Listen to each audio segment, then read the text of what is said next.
A roofer estimates that putting a new roof on a house will take one person 48 hours. If 4 people work on the job and they each work 4-hour days, so 4 people, 4-hour days, how many days are needed to complete the job? So our total that it's going to work is 48. So we need 48 hours to finish the job. The key here is that 4 people are going to work 4-hour days. So if those 4 people are working one day, and we have the 4 people working, how many total hours did they work in that day? So I have 4 people.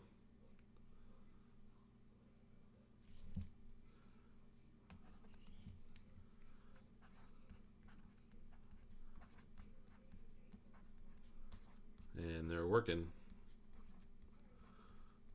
This one works 4 hours. And this one works 4 hours. And this one works 4 hours. And this one works 4 hours. How many total hours did they work that day? That'd be 16 hours. So what I want to figure out is how many 16 hours are in 48. So I'll just do 48 divided by 16. And that would be 3. So 3 days would be a total of 48 hours. Try 5B. Crystal can run 8 miles, or Crystal ran 8 miles at a speed of 6 miles per hour. How long did it take her to run that distance? So this is a great example where, if we think about it, if she runs for 1 hour, so this is 1 hour, she ran 6 miles. And the question wants to know, she ran 8 miles. So if we were just to add another hour to this,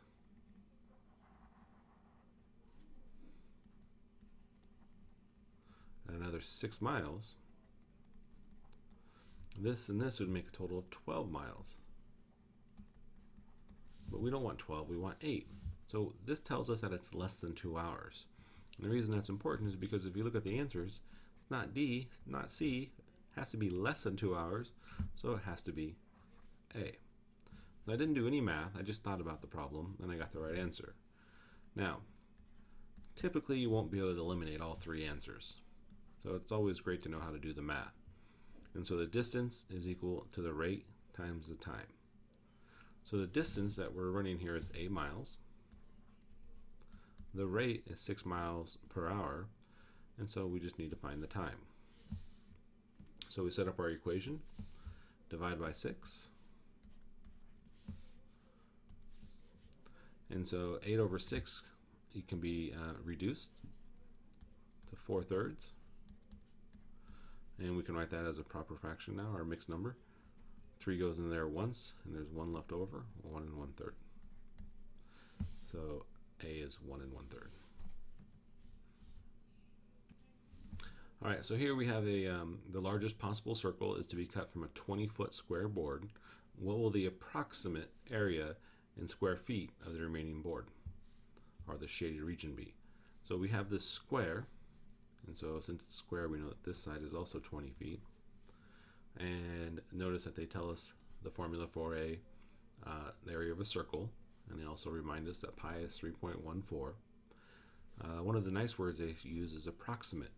And if you look, none of your answers have decimals, so they probably rounded this to a 3. So we're going to actually just use 3 in our equation. So we're going to find the area of the square, and then we're going to cut out the area of the circle. And so to find the area of a square, it's just base times height. To find the area of a circle, they tell us pi r squared. So now we'll just plug in our numbers. So our base is 20. Our height is 20. Pi, we said we're going to use 3. So now I need to know my radius. So the radius goes from the center of the circle to the edge. So if all the way across is 20, that would mean our radius would be 10. All right, so we need to do 20 times 20.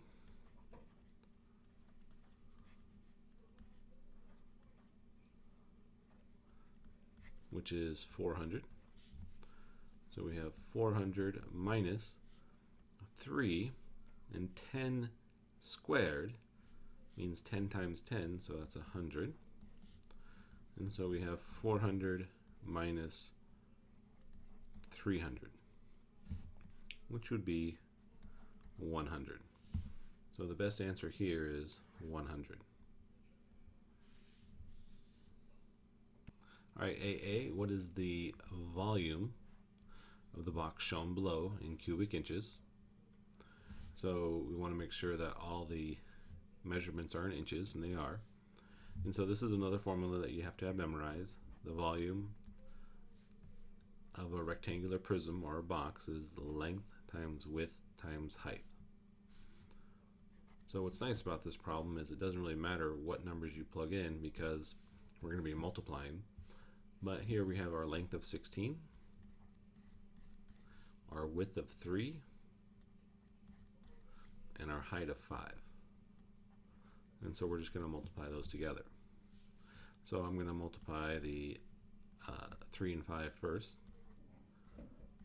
So 3 times 5 gives me 15. And I just need to do 16 times 15. Okay, so that's going to give me 5 times 1 is 5, plus a 3 is 8. And 1 times 6, 1 times 1,